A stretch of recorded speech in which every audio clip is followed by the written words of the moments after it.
ڈاکٹروں نے کہا کہ بھئی اب ان کو گھر لے جائیں، اور یہ اب لا علاج مرض ہے. تو جو حضرت کے ساتھ ساتھی تھے وہ حضرت کو خانقاہ لے آئے بدھ والے دن صبح. بے ہوشی سی رہتی تھی، ہوش نہیں پورا ہوتا تھا. تو حضرت نے جب آنکھیں کھولی تو دیکھا کہ خانقاہ ہے. تو کہنے لگے کہ خانقاہ لے آئے. ساتھیوں نے کہا جی حضرت خانقاہ آ گئے. خوش ہو گئے. جہاں ساری زندگی گزاری تھی روح وہیں اٹکی ہوئی تھی. وہ صبح خانقاہ آئے، زور کی نماز اسی بے ہوشی سے میں پڑھی.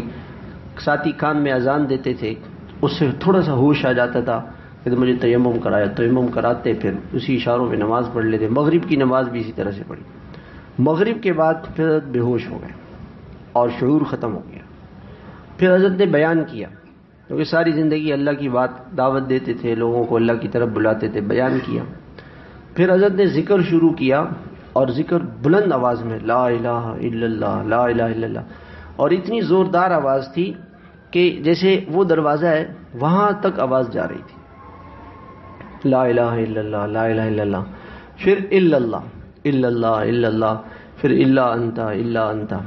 پھر اس کے بعد اللہ اللہ.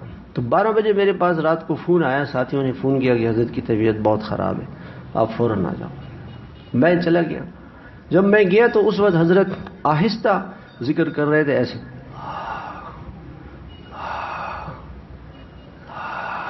ایسے ذکر کر رہے تھے.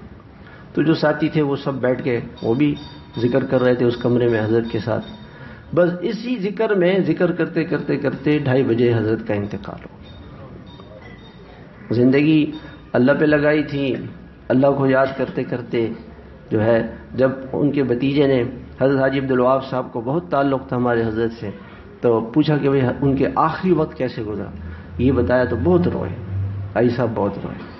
واقعی انسان جب اللہ پہ زندگی لگاتا ہے تو ہسپتالوں سے اللہ نے اٹھا کے خانقاہ لے آئے، اور سارے ساتھی بیٹھ کے ذکر کر رہے تھے. کوئی رو رہا تھا، سب ذکر کر رہے تھے، میں بھی وہیں پہ تھا.